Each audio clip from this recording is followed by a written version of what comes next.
Welcome to another rendition of Radio Tipping Point, and we are going to explore the realm of youth and democracy, and I'm sure we're going to be going into all kinds of areas that we couldn't see in advance, and I'm very fortunate to have Alexiane with me today.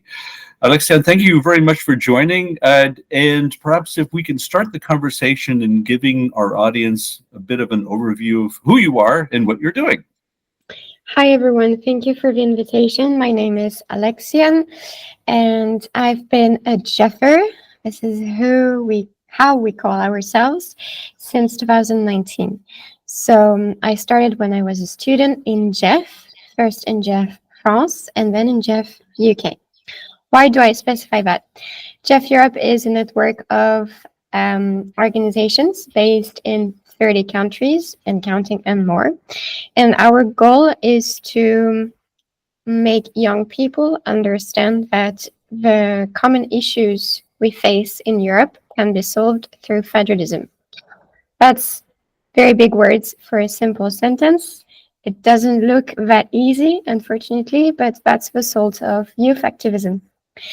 I joined Jeff when I saw very strict action in between Copenhagen and Sweden in 2018, the year before I started doing my Erasmus. They were really convincing in making me understand that Jeff is fun, Jeff is meant for a student like me, and we actually offer a platform to discuss political ideas, but we don't stand for one political ideology. Jeff, in a sense, is transpartisan, and this is what made the difference for me. And the second thing they told me, and it's true, is that thanks to Jeff, young people can acquire skills that university or, as we say in France, grandes écoles do not provide them with, namely skills valuable for professional world, like collaborative work and transcultural discussions. And that's really a shame because that's what you spend most of your time in life doing, exactly what you talked about. And that means that the university system is not capable of actually supplying us with those key skills that we need moving forward. But that is not our subject today, but thank you very much for illuminating that. I'd like to give the audience a brief description of why I reached out to you, because both Alexiane and I were participating in, I would call it a pre-workshop discussion, because they were getting ready for that of what was taking place last weekend, where they were holding the citizen assemblies, where I'm not quite sure exactly how many people, but something like 1,200, I believe, were invited. It's a big sum. And so the Alexiane was referring to the point of very often when we start such initiatives and we're talking about democracy, I'm going to paraphrase what my interpretation of that, what you said. And you can correct me if I got it wrong. Your message was this: if you just make this lip service, in other words, if this is just a talk shop when nothing's going to take place, then you can count us out. That's how I interpret you. Oh, you're nodding in approval. That's great. So perhaps if you can talk about those things that you're dealing with, specifically tied to democracy, how you're fostering democracy, which models you're using, and what kinds of results you're looking for. I think that would be a really good place to start. Sure. So in Jeff, we advocate for democracy not only in a pre-election phase. That's really key to specify. So in Jeff, we do both concrete actions, mostly through projects, but we also do political advocacy towards national public authorities and European decision makers. So we develop through our political commissions resolutions, and for us, these resolutions are the results of discussions led by chairs, so members of Jeff Europe, and we are joined by people from different sections, different countries. So we practice discussion and a form of deliberative democracy to make sure that everyone's ideas, which are derived actually from different political cultures and different political contexts, are put together to identify a topic, an issue, a federalist solution, and then we share and spread our ideas. So we have a real advocacy strategy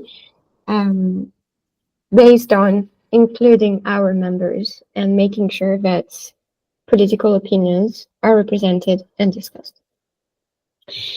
We also run campaigns, and the latest one is, of course, linked to the European elections 2024, and we decided to use a feeling to fuel the campaign: hope. We think that young people should be hopeful about the future, and voting is a way to show that they hope the EU will improve. And in Jeff, what I'd like to underline is that we are not only pro-European. We practice critical thinking to making sure the EU we want and the EU we hope for in the future solves its current issues. And we know it's not going to take place overnight. That's why our motto is simply a generation ahead. We've been thinking and advocating for federalism for 50 years now. It still hasn't happened, but improvements were made from crisis to crisis. I'm thinking, for instance, of an ever closer banking union. This campaign, Your Hope, was truly a mix, I would say, of deliberative and representative democracy. First, we decided to really include every young people, especially those who cannot access easily the EU. Those in remote areas, rural areas. I come from an island myself on the Atlantic coast, so it's not Corsica where the sun shines every day, but it's still an island in France. And for us there, Europe is not really represented. We don't have a House of Europe. We don't have an EU institution, but yet the EU does impact our lives through environmental guidelines and protection of biodiversity, for instance. So Your Hope was, the first point was to gather youth idea online, and then everyone, same as a bit for the Conference of Europe, could vote on these proposals. The top 15 proposals on 15 fields, such as research or foreign policy, were then discussed at the whole level of a network. And then we drafted concrete proposals that we shared with stakeholders and policymakers in the agenda of hope. This is, as I said, a mix of deliberative/representative democracy, but then it was, of course, the goal of the campaign is to make it fun and attractive to young people. We're not only here to discuss politics, we're also here to promote the EU in an accessible and fun way. So local actions took place throughout the campaign's framework, such as Weekends for Europe, conferences, marches, parties. So it was extremely interesting to work on this campaign.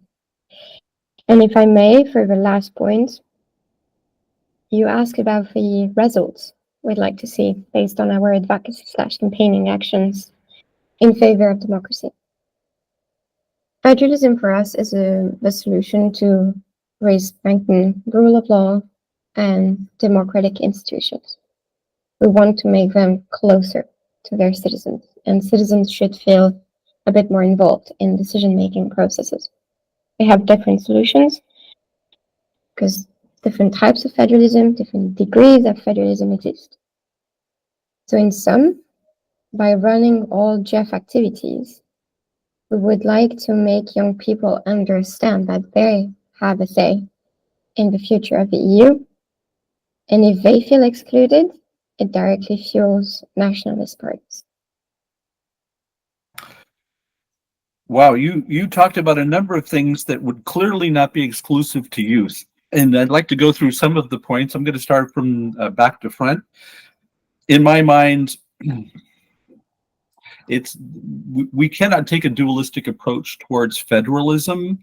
If we were to look at it as federalism versus localism, we need both, and we need to get this one right. And we're not doing a very good job of getting this one right. In fact, very often by striving towards the federalism, we alienate the local, or it's a perceived alienation. To what degree do you see this as being a structural problem, or perhaps maybe it might be more of a mindset?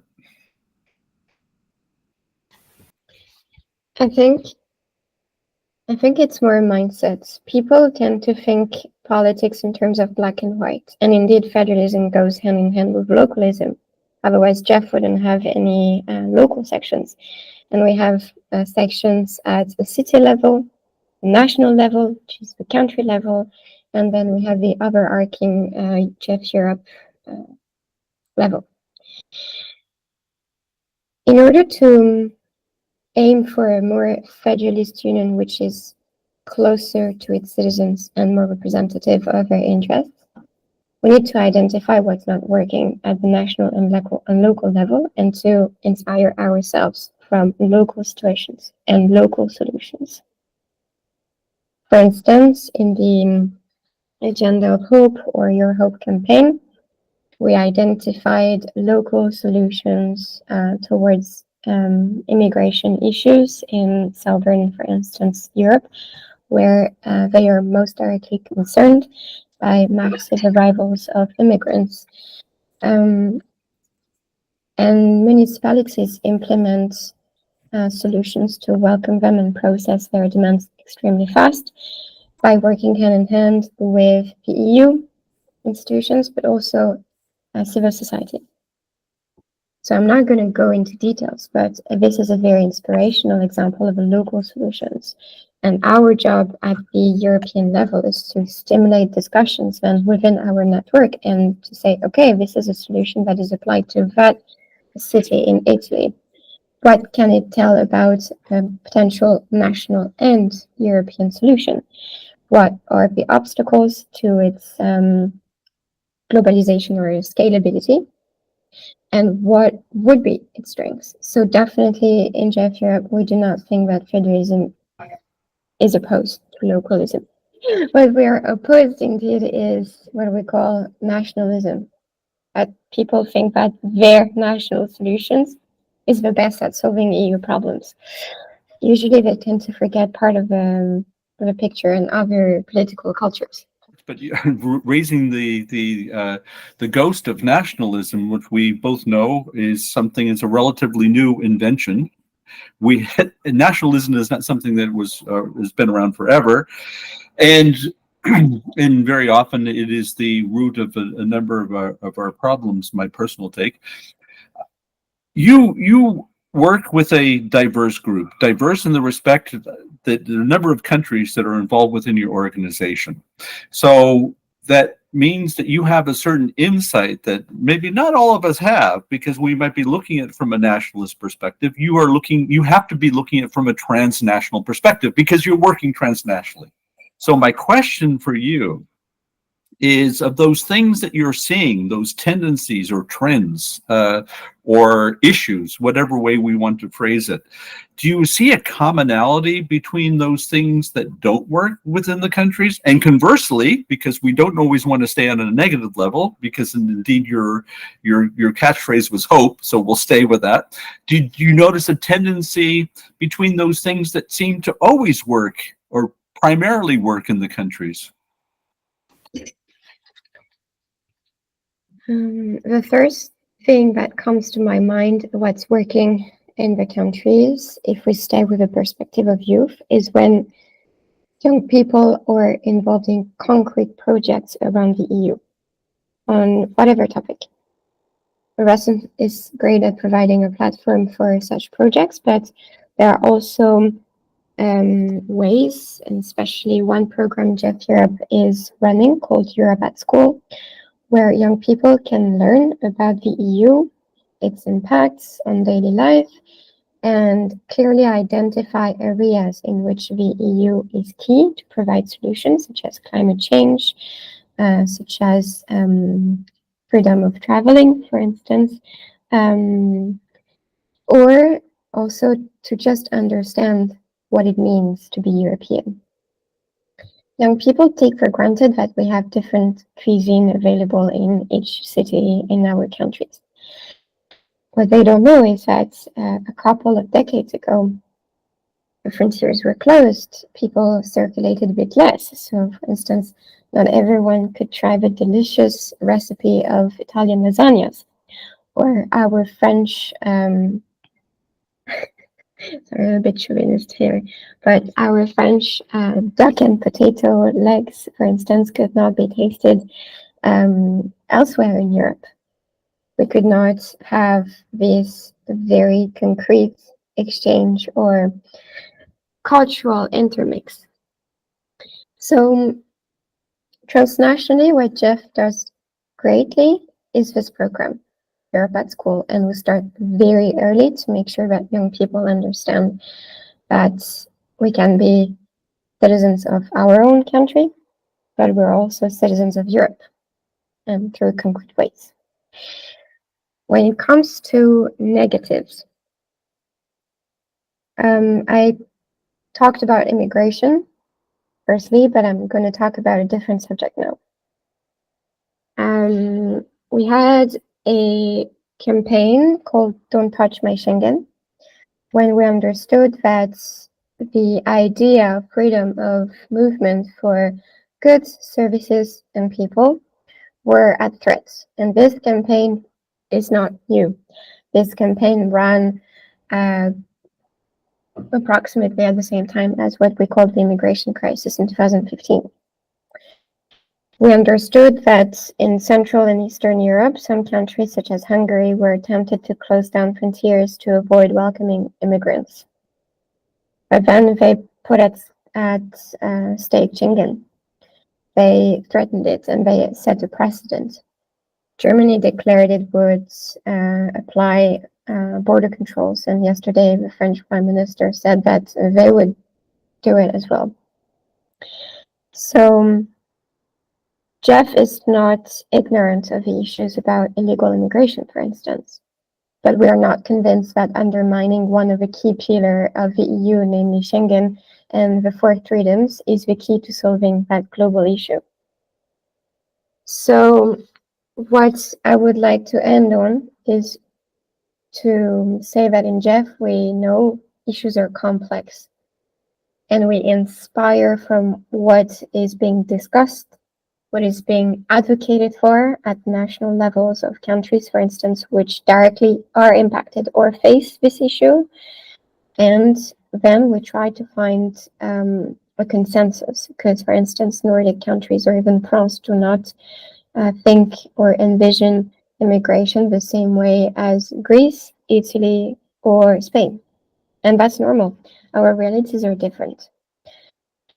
Well, we talk about nationalism, and we understand that, but there's a term that we don't really talk about much very often. Well, it all depends on which circles you're to be found in, and that is the concept of civilization. And this is actually a huge issue that we, in my mind, we don't address properly, because if we look at certain political parties and where their influences are, and if we were to look at this concept as a standpoint or as a view that goes beyond Europe, that this is really huge, and that is all tied to the subject we talk about quite often in certain circles, and that would be values, but also that mindset.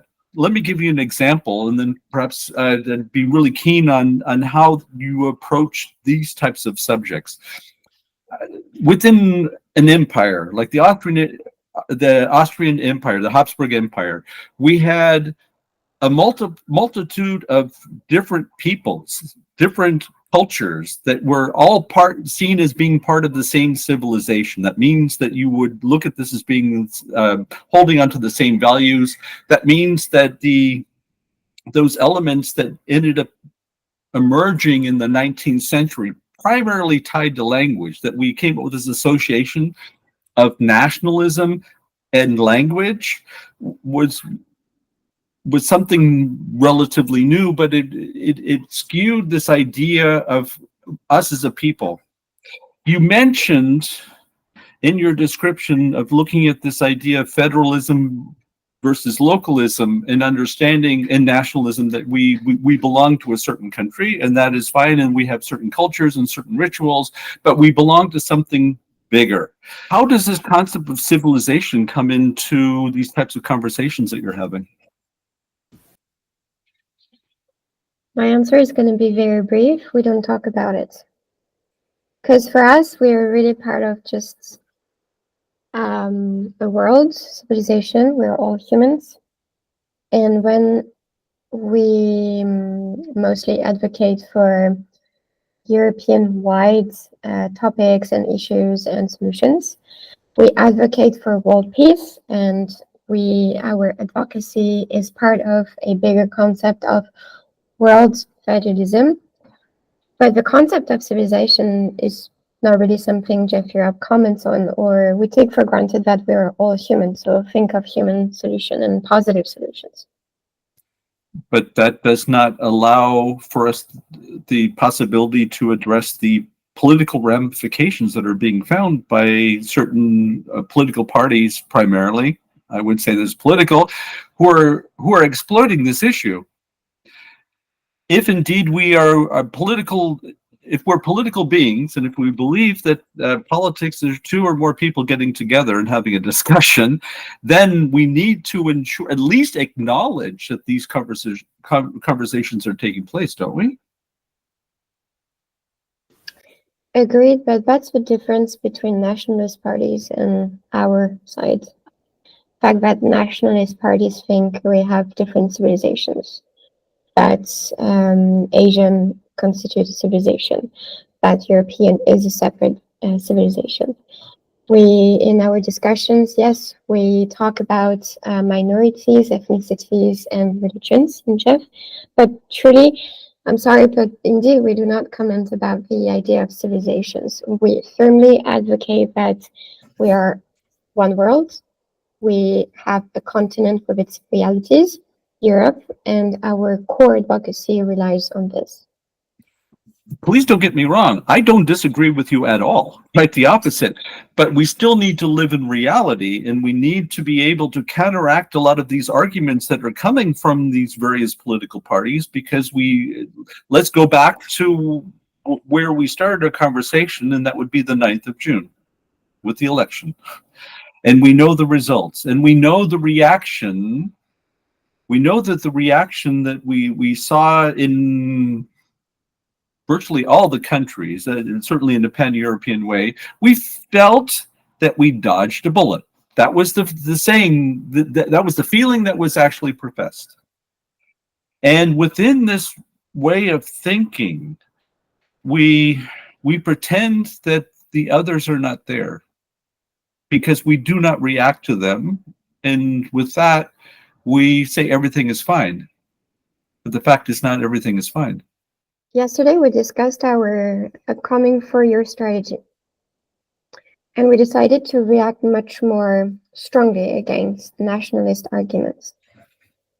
And again, I'm going to disappoint you. We did not talk about civilization. We really want to beat nationalist parties to their own game. They take an issue, for instance, rising inflation, and they promote nationalist solutions, namely that by closing down all frontiers, boosting industries and boosting agriculture on their own territory, then they will be able to cut down inflation because they will be able to produce what they need and be self-sufficient. That's an example we mentioned. So our idea is to really take this and debunk the fact that no, by applying this very nationalist, almost isolationist idea, no, Europe is not going to go better. But I see your point. I see the fact that you suggest, Jeff, to really tackle what nationalist parties sustain, the idea that European people are better, for instance, than those coming from immigration from the Arabic countries or Africa. It's not a discussion we have really. We prefer, I don't know how to summarize it, but I'm going to stick to what we discussed yesterday, to try to show that solutions to the current problems everyone face are not caused by people. They are caused by world trends, such as rising competition between China and the US, impacting on prices and slowing down globalization, etc., etc., and how us, Europe as a continent, we can react. This is our angle, and we do not want to oppose civilizations and think that one civilization is on top of the other. This is what nationalist political parties do. So our answer is to show that by setting aside this discussion, which is not scientifically sustained or even politically desirable, us, on the contrary, we talk about concrete problems and we have concrete solutions, and we debunk myths where if you go back to the French countries as a country, with strong borders, everything will be better. That's not true. It's simply not true. I would be the absolute last person who would ever disagree with anything you said. That being said, and sorry that I keep coming back to this, and I follow your rationale tied to civilization by taking a frontal attack at this mindset that we have towards nationalization. Indeed, you are addressing the issue of civilization, because that is the weapon that's used to propel this nationalist thought. But you're representing youth. And youth is not a homogeneous entity, in spite of everything. The youth is a very heterogeneous, and if we were to look at the statistics to be found between the voting habits, between youth and different types, youth groupings, and also gender, we know that there's a gender divide. It's not just in the United States, it's here in Europe as well. That means that if you're striving to have a heterogeneous group, then you have to get at least some sort of pushback from somebody, because if you don't, then that means that these individuals that have this mindset, as erroneous as it is, are not part of that conversation. Yeah. You comment on one key point I mentioned during the Democratic Odyssey preparation call, that indeed youth is heterogeneous, and we even more strikingly so felt it in June this year. First, youth is heterogeneous based on where they live. They do not have access to the same subsidized by EU public services or transports, or they do not have access to all Erasmus Plus projects, for instance. On my island, most young people vote far right.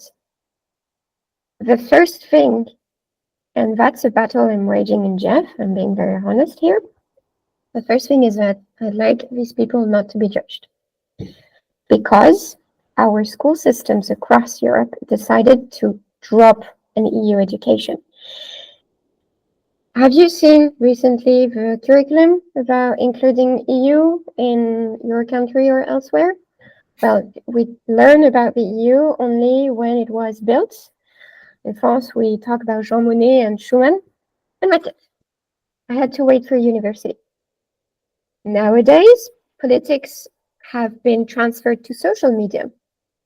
So if you have politicians who master a very brilliant communication technique based on their image, a bit like the cult of personality, and that's a very strong opinion I express here, how can young people not believe what they see on social media when at school they don't learn the basis and they don't learn what the EU does? So some might be very critical against this youth who tends to vote far right, but they've simply not been given the tools to exercise critical thinking. That's what Jeff wants to change with Jeff Europe. And that's what we see at school when we talk with first-time voters or high school students. we forgot that key aspect. So that's why Jeff Europe is also trying to boost its communications, and especially TikTok-based videos where we provide facts and not just opinions or exacerbated feelings. Nationalist parties are very good at doing this. So we need to beat them at their own game. Full agreement. Second thing, yes, youth is heterogeneous when it comes to gender. And for that, Jeff Europe doesn't have an answer. Indeed, women and men vote differently. And young people who are 18 and young people who are 25 or 35 years old vote differently as well. Because we have different stages of life. We are students or we are young professionals immediately after graduating from high school. Or some people are neither in trainings nor in university degrees, nor in a job or like in an employment status. So their life can be harder on the economic side and their perspective can be influenced. Maybe they can feel abandoned by the EU. So we have a reflection currently in Jeff with regards to young people being young professionals and not undertaking a university career. What can we do for them? How can we bring closer the EU to them and make them understand that the EU still offers apprenticeships or jobs or trainings, notably thanks to Erasmus+. So Jeff is also, I must say, very well aware of his heterogeneity amongst youth and is trying to design specific projects. One last example I can give is, for instance, during the pre-2024 elections, we targeted people defined as minority groups. And we had a project called Let's Speak Diversity to make them aware that they are, for instance, refugees or like they are from the Roma group, they still have voting rights and their voice matters. Maybe their voice is extremely useful in debunking ideas against their own community. So Jeff Europe tries to design very specific projects for each community that we have, or not community, but how can we call different groups of young people, the ones I've been detailing. But for some, to address, for instance, the gender divide in voting or receiving and understanding political information, that's something that we need to work on. And you actually provided me with an idea I will bring to the team tomorrow. Well, I'm very grateful that I was allowed that possibility. That was not my intention, and in fact, please, I'm not looking to force any type of criticism, but rather I think that we need to, just following that of what you said with critical thinking. Critical thinking does not mean that you're making judgments on those things that are being talked about, but rather you are capable of holding serious conversations about things that very possibly could be diametrically opposed. And in essence, there's no plug and play solution. And in fact, the actual solution per se requires different stakeholders to be involved in that process and can be a long and laborious process as well. We need to be very cognizant of that. And perhaps if I could stay on that issue of different stakeholder groups, because of course we do not live in a vacuum. That your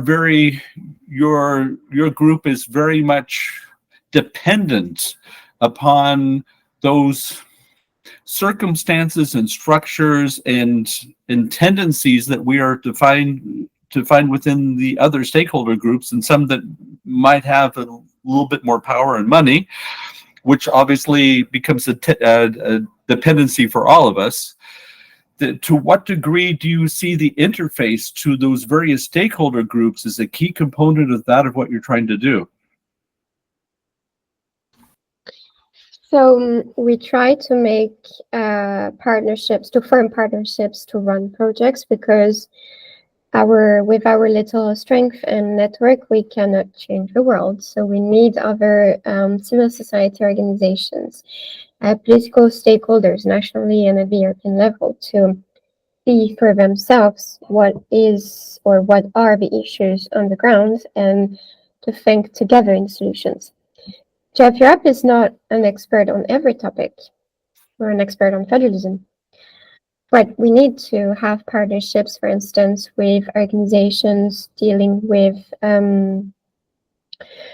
foreign policies to help us define what we could advocate on the neighborhood policy, for instance. That's a very concrete issue.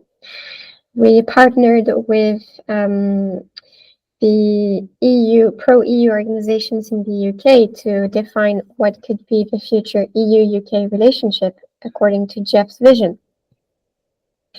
So I very much agree, and that's what Jeff Europe has been doing for the past decades, to try to always understand which stakeholders hold expertise on the topics Jeff Europe would like to find solutions and to advocate for them. And then what we mean by stakeholders is not only, big civil society organizations or stakeholders. We also have discussions with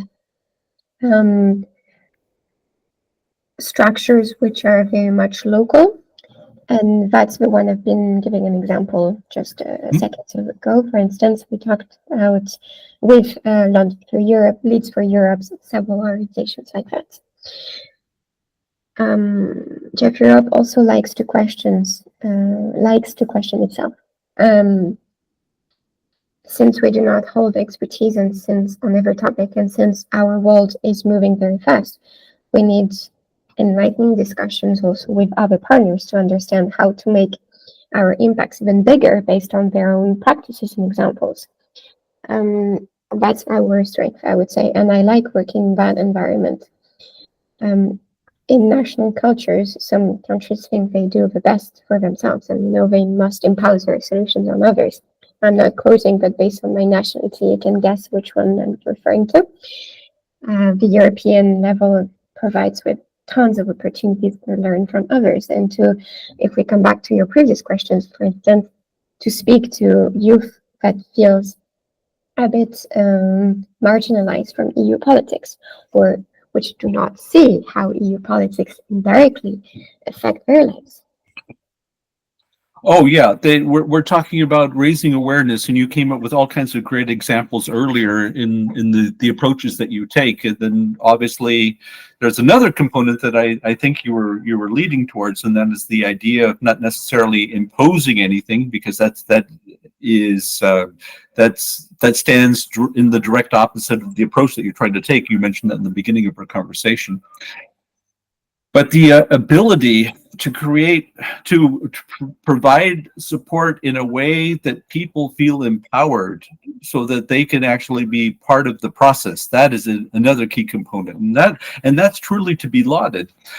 It is quite interesting, those things that you were saying, because it was almost like a piece of telepathy, because the next thing that I immediately thought of is, so who would be your natural allies? Those organizations, maybe organization is not necessarily the right word, or stakeholder groups. Let's call it stakeholder groups. With which stakeholder groups do you hold a natural alliance? Every structure working within the youth field. And we work especially with those platforms grouping different structures. I'm thinking of the European Youth Forum, or I'm sorry if the name isn't correct, but the youth component of the European Economic and Social Council, and the one from the Council of Europe. Our natural allies are those groups which are led by civil society or institutions. And the groups or the allies we tend to seek more and more are those located at the national or local levels, because we understand that in the context of tighter budgetary constraints, national authorities are funding less and less youth organizations. But if we show that youth solutions and youth policies are also a mix of different stakes, economic, social, cultural, political, and we ally with different types of structure working on each stake, and then we catch the attention of policymakers. We're stronger together, but not just at the European level, at the local one. And the coalition I have in mind is, for instance, in France, there is different ecosystems of structures which work together on making youth policies more visible towards the French government. In Finland, it's the same. I especially follow the Finnish structure, the Finnish JEF section, because I, as an executive board member, we're responsible for being in touch more closely with six countries, and Finland is one of them for me. Their funding got cut because of budgetary constraints, so they're working with other civil society organizations, other local structures, those we do not necessarily have in other countries, so it's difficult to translate. And they make a common advocacy to make sure that their public authorities understand that their topics on youth is not something that should be garbage. It is something that is key for the future of their city, country, and globally the whole EU. Do you see your activities having a lobbyist character? We prefer talking about raising awareness amongst the youth and then carrying out our advocacy, because if we can convince young people to join JEF, have more ideas and more free time to carry on projects. Our advocacy is based on all of these projects and discussions, political discussions. So are we lobbyists? During the campaign, I guess the frontier between activism and lobbyism is a bit blurred. It shouldn't be a dirty word. Indeed, it is. Indeed, a dirty word. So for the purpose of this interview, let's say that JEF conducts advocacy/lobbying, and that these two concepts are going hand in hand. Mm-hmm. That sounds good. That's not only a diplomatic answer, but it's also a very effective answer. So I appreciate that. In the beginning of our conversation, we referred to this term deliberative democracy, and that very often your activities are tied to that deliberative process. Would you be able to describe to us, in perhaps on a case study format or something similar, of how that would actually look within your organization, the actual process, and perhaps if you had a topic that we could use for means of description, that would be great. So at the European level, this level exists to coordinate projects that are then shared with local sections and national ones. But we also run, and we are by our statutes responsible for our advocacy strategy and impact strategy. We have two organs working on this advocacy and political discussions: the European Board, and I'm part of it, and the Federal Committee.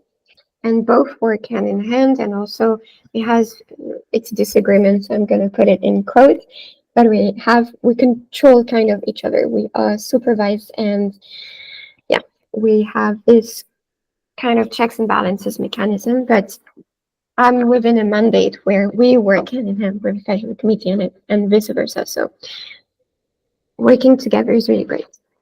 The Federal Committee is composed of political commissions and task forces. Task forces, for instance, discuss rather practical things such as capacity building again for our sections, because it's really important to make them long-lasting and sustainable in time. So we develop skills, we train volunteers, they take over the section, repeat. So political commissions. They are chaired by 6 people, 3 commissions, and one of them is working on external relations of the EU, for instance, one of them on internal ones.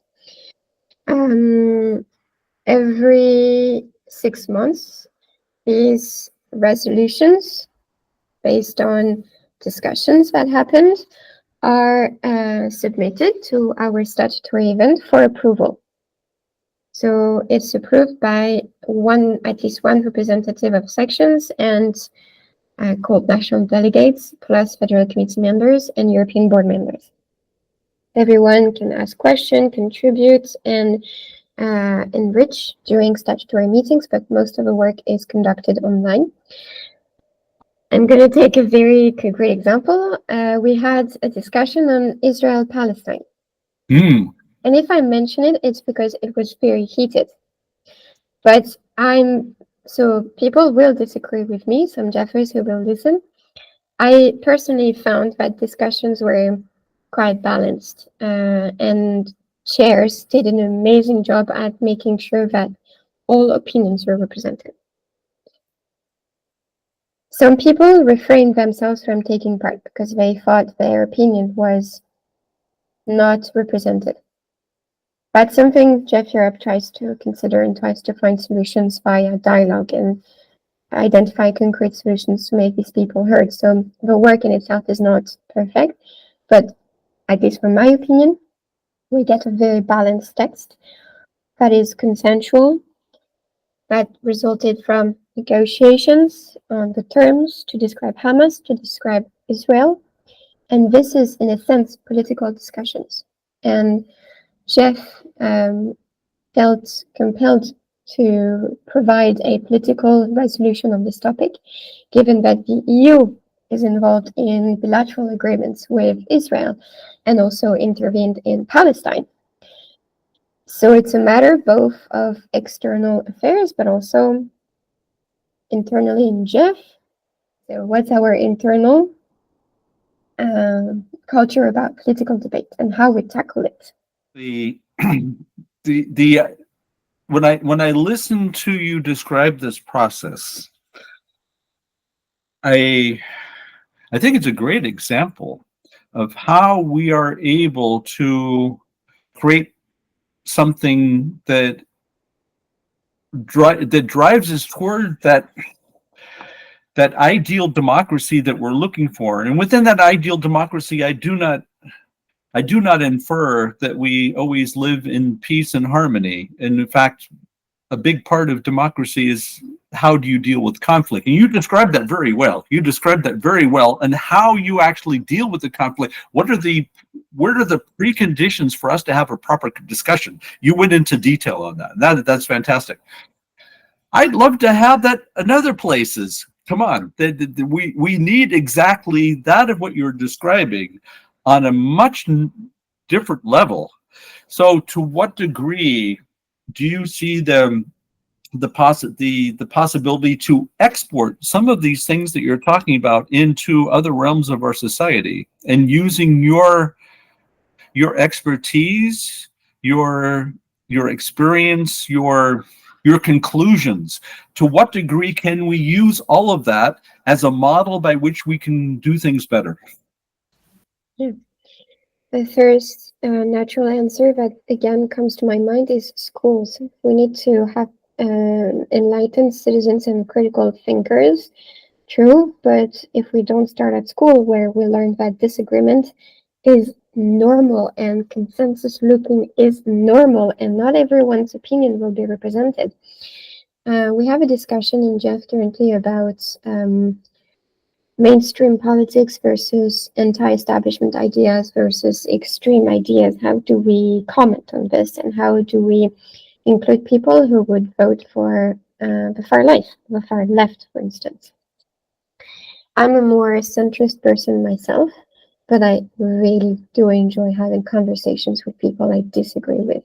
What I think is dear is just respect. During the heated conversation with Israel and Palestine, things got personal, but we then tried to discuss it and to say that it's not a reason to lack respect, or that everyone's words can be interpreted according to one's emotions. And in a political debate, the aim is to stay factual and, of course, to have opinions. And what I'd like to add personally is that thanks to these transpartisan discussions, sometimes I change my mind. Mm-hmm. And I think that's a sign of a very good democracy. So it's cool. My proposal will be to have these kind of debates. And this is what sometimes we do within Europe at School Framework, if we have more time. So let's start with school. Let's start changing our mindset there. It will have, I think, impacts on the rest of citizens' life. And, well, debates amongst the EU institutions are or play according to a set of rules, limited time, etc. I'd be very much interested sometimes to grant them time to have discussions in a more free way. It can be, public, or it can be not public, but let's put less constraints on our policymakers so that their ideas can flow also, and they can tackle things not with a European institutional way, but also just having some free conversation, and not just at plugs on a Thursday night with a beer in your hand. The third platform or moment in a citizen's life where we can intervene to make deliberative democracy a bit more attractive, and to raise awareness about the fact that citizens have their say in democracy. I think it's when in our national countries a big societal issue or law proposal is being discussed. In France, we had a law on climate change being discussed, and we had a convention with a citizen assembly, basically. 100 people were drowned randomly, and they were invited to be trained and then to discuss. I don't know per se if they apply the same discussion rules and debate framework as within JEF or European institutions, but at least it has the merit of setting a precedent. It's possible to gather 100 citizens who do not know each other and yet who come from different political cultures and backgrounds, and they can think of consensual solutions. The problem is that the French government did not take into account their proposals. But then it's the role of civil society to say, hey, if you want people to go to vote again, and you want citizens to elect you, maybe you should take into account more concretely or more positively the proposals they took the time to draft for you. Yes. Yeah, and we're back to where we actually met, and precisely this issue that if you're not able to establish in advance the legitimacy of that of what's being discussed and what is decided, then we should not be surprised that we feel hoodwinked at the end, and that we feel that we've been taken advantage of. And in fact, it's almost worse than doing it at all, because you feel that you wasted your time, and that is really bad. I'd like to go back to something, the approach that you were talking about, and perhaps a little bit provocative here. You talked about concentrating in schools, and you also came up with examples of the citizen assembly, of course. But are you possibly writing off my generation as a lost cause in moving forward with some of these ideas? I like to think the glass is half full. I'm going to express my personal opinion here, and not really Jeff's, because we did not really have a network-wide conversation. Some of my generation, young people, think indeed about boomers and the fact that some people destroyed the planet, etc. Which we did.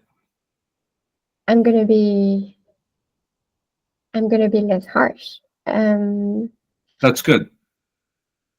When you were living your full life, traveling, eating palm oil or products with palm oil, did you have all information available to you about the impacts it had on climate change? No. Yes, scientists were proving that carbon emissions were harming the climate, but for food or travels, I'm not sure he had all the information available now. And without internet, information and access to information was very limited. So think again, in a situation we all knew in COVID, some people are now saying that we should not have gone into lockdowns. But at the same time, on the 13th of March 2020, did we have all the information about this illness? No. So we tried to do our best. And I think that in your generation, yes, you are partially responsible to the situation of what we're having now, but you didn't have all the information and you didn't know all the consequences. And second, not everyone is responsible to the same degree. And if we take about political mess or political disenfranchisement citizens have right now, citizens of your generation are scientifically proven, and academics really took time to draft theories about the fact that citizens voted a lot in your generation, and the trend voter turnouts started to decrease in the end of the 80s, beginning of 90s. So my personal opinion is to say that you're guilty, but half guilty. We cannot reproach you of doing something, and in terms of politics, you're not responsible for politicians' scandals, and all politicians, they try to protect each other's back. So citizens did their part. I think they were just a bit betrayed in their trust by all the scandals we learned about also money laundering. And also the fact that some politicians were elected and stayed in the capital cities and forgot about their constituents. Not all of them, but citizens, politically speaking, did their part and went to vote. And then there was just a point where it was just enough. I agree with you wholeheartedly that we are guilty. I don't agree with you about the concept of the information. Let me give you some examples. 1957, Keeling curve. We knew about the path of carbon dioxide and going into the ocean and what results are coming out of it. We knew this. What was it? 1962, Rachel Carlson, Silent Spring. We knew about the danger of pesticide. We knew about all of these things. The problem was that it was all suppressed. Now, do I blame the individual on that? No, I don't blame the individual. I think that we have, we're in full agreement. We have certain individuals or certain groups in our society that hold more responsibility than others. But the key here is getting back to my original question: do we write them off? I would argue that we shouldn't let anybody off the hook, number one. Number two, I'd like to think that we as human beings can be redeemed in some fashion. And thirdly, I'd like to think that some of us will feel that we hold a certain responsibility specifically to your generation. I saw the same, I saw a very impactful documentary of Arte where they explain how scientific breakthroughs about carbon emissions and pesticide effects were, a bit hidden or stifled by some policymakers or firms. Yes. But once again, when you don't have internet, when you have limited sources of information, you cannot be, it's hard to be a critical thinker. You need to look for yourself. And when you're in your daily life, do you have time to dig really deep for information? If you find something suspicious, yes, you do it. But can you do it for tobacco impact on health? Can you do it for pesticides impact on the planet? So sometimes I think individuals also need to fight their one or two battles, but they cannot fight for every topic. So that's why I'm more prone, especially since now your generation is, some individuals are really trying to work with us, the youth, to make the wrongdoings be solved. This is exactly what we are doing now. And if I link it back to Jeff, I think what's interesting to see is that we welcome a piece of advice from alumni, and we are more than 50 years old, so people also from past generations. And we work hand in hand with them on some topics, advocacy strategies, or things or ways of approaching the topic. So we have a disagreement, but I think I'm less harsh on your generation than most young people, because I see people from your generation trying to help, and that's the most important thing. Yeah, and I personally think that we should be held more accountable. And the question of the information with the internet, that would be that would be a subject for a totally different discussion, unfortunately, because it would take so much time. Just using the example of the 1848 revolution, did they have internet? Were they able to go ahead and share that movement? Did they need to actually have digital communication to make that happen? In addition, I think that we lived in a much more, depending upon where you were, you lived in a much more heterogeneous society. We live very much more in bubbles today than we did back then, which meant that you had the opportunity to share opinions much more, and there was probably more acceptance as well. So on the one side, yes, we have the digitalization, but on the other side, I think we've created new hindrances that actually make this job much difficult. Okay. Unfortunately, I knew this was going to happen, but I didn't know where this conversation was going to go. This was very fruitful for me. I'm very appreciated. I want to give you the opportunity in the last couple of minutes that we have to maybe discuss something that we haven't had a chance to discuss, and maybe some closing words from your end.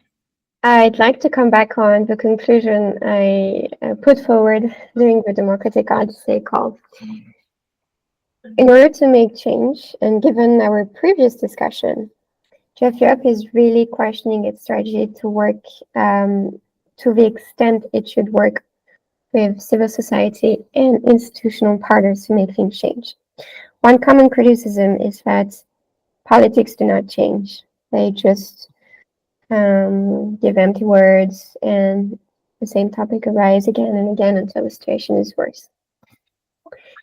Conference of Europe was a true disappointment for Jeff, because it was fully fledged, well communicated, but then it resonated within the pro-EU bubble only, and it was not, proposals were not really put into the legislative train. But is it a reason to stop working with institutions, given that policymakers are in the end making the laws? How to work with them and how to convince them that young people actually have a say. I'm going to quote Maria Gabriel, whom I met a couple of days ago at an event in university. She fought during 4 years to make her colleagues understand that young people have a thing to say about tomorrow's society. She acknowledged that mental health was indeed brought forward by young people, because as you said, society changed, we face different obstacles, and mental health is a key topic throughout Europe, but we just don't have the same health infrastructures or the same approach to mental health and what we mean. For some, anxiety is not a mental health issues. Mental health issues are more, for instance, people having personality disorders, etc., etc. So working on this topic at the European level is a way to also enrich the wide range of of rights that every EU citizen is guaranteed. And I'm really thankful for that, because in France, it really sped up the conversation on mental health. So, yes, and to summarize, we work a lot with EU institutions, and we do meet regularly MEPs, commissioners, and we work hand in hand with the Council on the Social and Economic Council. But we hear more and more civil societies organizations trying to promote alternative ways of making their voices heard and setting the agenda and having laws. So we are discussing it in the framework of the Citizens' Assembly. I asked a very provocative question. What if policymakers are or should not be the main recipient of our advocacy actions? And why shouldn't we focus more directly on young people, citizens, of different age groups? Is this a way to truly make things change? My personal answer is no. We need advocacy for policymakers because they have great ideas as well, and they know how the system works, and they know how and which battle to fight to make sure that the crack in the system becomes a new opportunity. But we also should feel more united within civil society and enrich each other's advocacy to make sure that when we have the opportunity to not only set the agenda, but have concrete policy proposals, they are fully encompassing the issue, they adopt a fully thought and fledged angle, and we have concrete and doable solutions sustainable for the future.